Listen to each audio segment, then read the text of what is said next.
자, 이번 시간 저희 여러분께서 보내주셨던 문자 사연들 가득가득 채워서 그 고민 해결해드리는 시간 이어가고 있는데요. 바로 다음 사연 또 살펴보도록 하겠습니다. 뒷번호 2881 쓰시는 시청자분께서 경기도 안양 인덕원에 있는 두산 아파트나 대우 아파트를 매수하려고 합니다. 향후에 과천 지식타운이 들어오면서 좀 더 좋아지지 않을까라는 생각을 가지고 있습니다. 라는 문자를 보내주셨거든요. 자, 경기도예요. 이 지역은 투자해보면 어떨까요, 원장님? 네, 한 두어 달 좀 넘은 것 같은데요. 안양, 평촌 이런 지역에 대해서 문의하시는 분들이 상당히 많이 늘었습니다.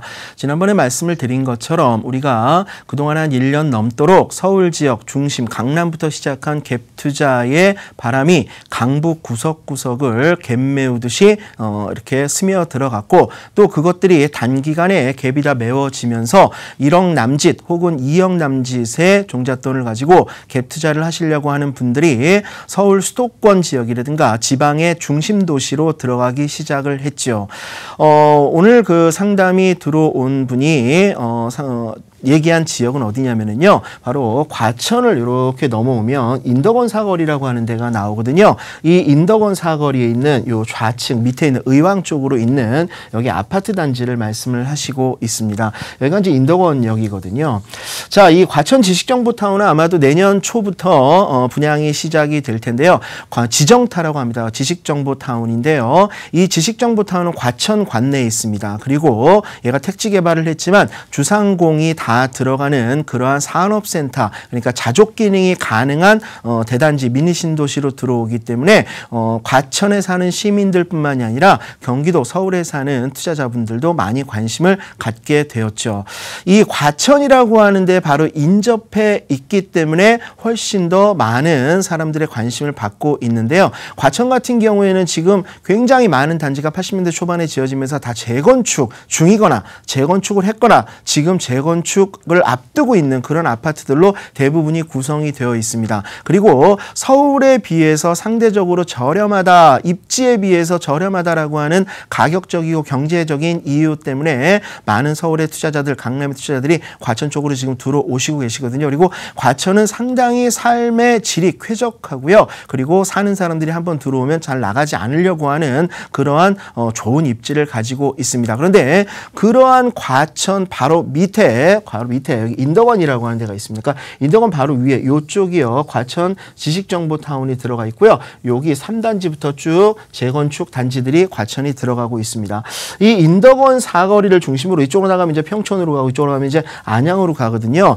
여기가 대우 아파트라든가 삼성 아파트라든가 여러 가지 아파트들이 뭐 두산 아파트라든가 있는데 처음에 출발을 할 때는 30평대가 5억 원대 초반으로 출발을 했어요. 얼마 되지 않은 얘기입니다. 그런데 이것이 5억 원대 중반을 넘어가고 이제 6억 원대 그리고 6억 원대 중반을 넘어갔습니다. 그러니까 그동안에 한 2, 3개월 동안에 한 7천에서 1억 원 정도 가까이 지금 상승을 했는데요. 과연 여기에 투자를 하는 것이 적합한가 혹은 가지고 있으면 보유를 해야 되는가. 사실 옆에 바로 과천까지 평촌 신도시도 물론 좋긴 하지만 과천 인근에 인덕원에 있기 때문에요. 사실은 지금 현재 있는 평당가로 따져봤을 때에 저평가되어 있다라고 말씀을 드릴 수가 있습니다. 새 아파트인 위에 있는 요 LH 아파트라든가 요 밑에 있는 숲속 포일마을 이러한 아파트들도 상당수 지금 가격이 올랐고 지금도 물건들이 많지 않은 상태이거든요. 요 사이에 끼어 있는 그러한 삼성 아파트나 대우 아파트, 두산 아파트가 있습니다. 지금 현재에 여기는요. 투자의 관점으로만 보지 마시고 실거주의 관점으로도 두 마리 토끼를 다 잡을 수 있는 그러한 단지라고 일단 예상이 됩니다. 그래서 과천 전체가 재건축이 끝나고 그다음에 지식정보타운이 하나둘 분양을 시작하게 되면은요. 지금보다는 조금 더 올라갈 수 있는 여지가 충분히 있다라고 말씀을 드릴 수가 있겠습니다. 네. 서울을 피해서 경기도로 지금 눈을 돌리는 투자자분들이 많이 계시는데요. 그래서 아마 이분도 좀 고민을 하신 게 아닌가 싶습니다. 투자 찬성 의견 드리면서 앞으로의 가치가 높은 지역이다라는 말씀으로 정리를 해보도록 하겠습니다. 자, 시청자 여러분들의 부동산 관련 고민 유료 100원의 상담 문자 샵 3989번으로 보내주신 내용 계속해서 살펴보고 있고요. 다음 문자 사연 빠르게 살펴보겠습니다. 뒷번호 9251번 쓰시는 시청자분께서 동작구 사당동 남성역 인근에 35년 된 연립주택을 소유하고 있습니다. 있습니다.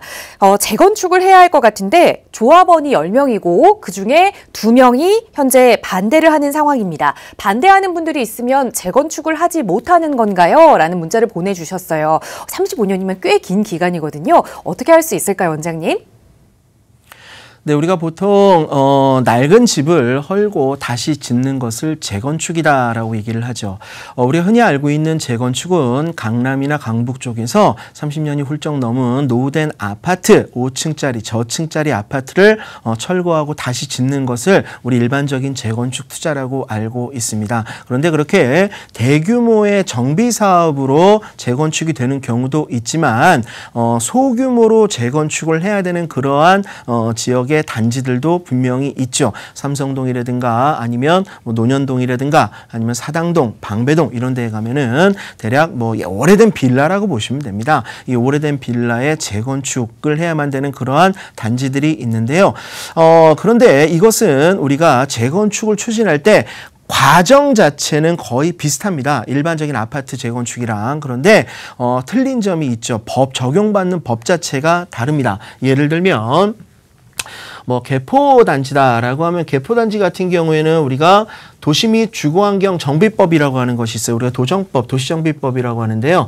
도정법에 의한 재건축을 하게 됩니다. 그리고 주택법이라든가 건축법이 따라가게 되죠. 그런데 일반적인 우리가 소규모 재건축 같은 경우에 소규모 재건축 10세대다, 12세대다 이러한 것들을 철거하고 다시 짓는 것은 도정법의 소관이 아닙니다. 도정법의 소관이 아니기 때문에 얘는요. 조합을 설립함에 있어 도정법상 조합이 아니라 이것은 민법의 임의조합을 만들어야 돼요. 민법상의 임의조합이라는 것이 있습니다. 그러니까 조합원이 10명이면은요. 그 10명 중에 90%인 9명이 동의를 하게 되면 재건축을 진행을 할 수가 있게 되는 것이죠. 그런데 이제 동의율이 90%거든요. 그럼 만약에 10명 중에 9명이 찬성을 했는데 1명이 반대를 했다라고 하면 1명한테 매도 청구를 할 수가 있어요. 그렇기 때문에 만약에 지금 이 같은 경우에는요. 10명 중에 2분이 반대를 하고 계신다라고 했을 경우에는 사실상 재건축을 추진하기가 어려울 수도 있습니다.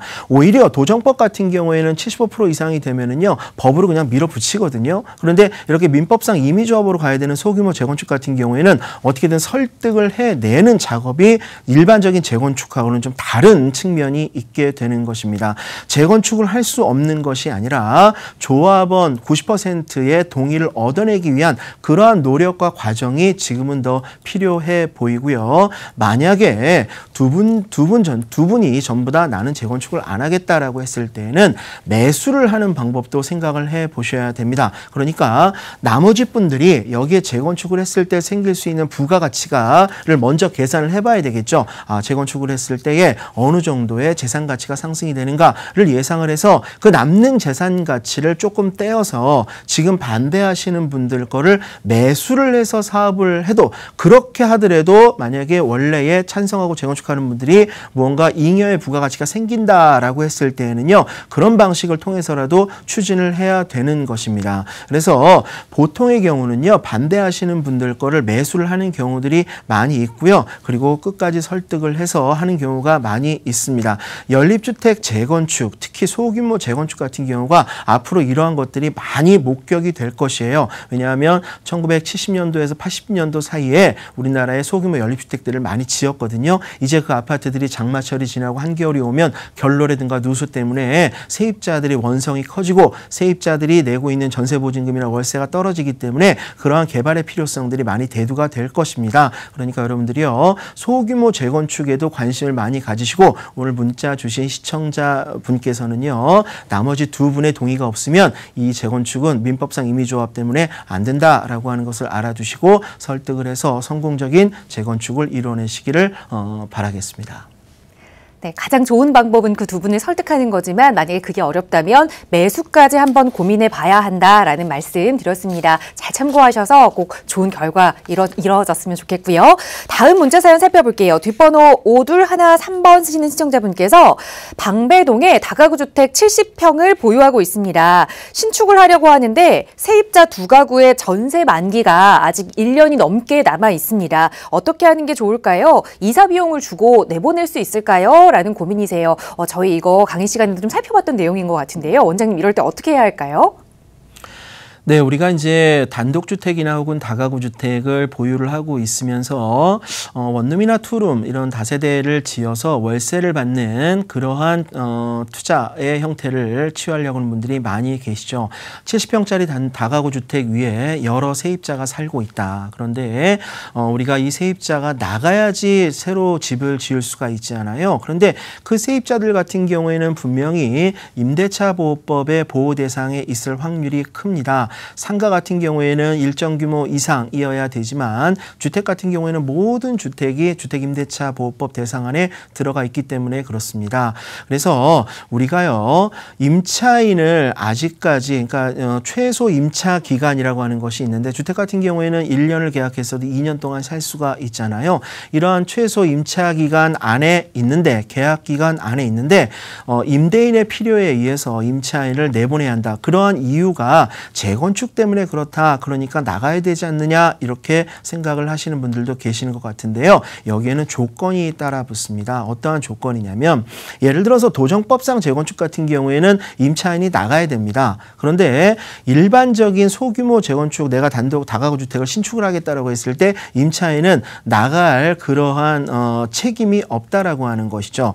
임대인이 임차인을 그러한 재건축 때문에 내보내려고 하면 조건이 따라 붙는데요. 어떠한 조건이 따라 붙냐면 임대차 계약을 할 당시에 단서조항, 특약사항을 넣어두어야 됩니다. 무엇이냐면 예를 들어서 이번에 계약을 할 때 내년도 4월 달쯤에 내가 집을 재건축할 계획을 가지고 있다. 그리고 그 재건축은 반드시 실행을 할 것이다. 설계도 하고 건축사도 정하고 실제 철거도 진행을 하고 이러한 내용을 특약사항에 고지를 하고 임차인한테 약속을 받아두는 것이죠. 그런데 이러한 것들이 내년 4월 달에 실시가 되었을 때 임차인은 예전에 동의를 했기 때문에 나가야 됩니다. 그런데 만약에 임대인이 악의적으로 임차인을 내보내기 위해서 처음부터 임대차 계약을 그렇게 했다. 그리고 그 다음에 그 재건축이 실행이 되지 않았다라고 하면 임차인으로서 임대인한테 그것을 배제할 만한 배제를 주장할 권리를 갖게 되는 것이에요.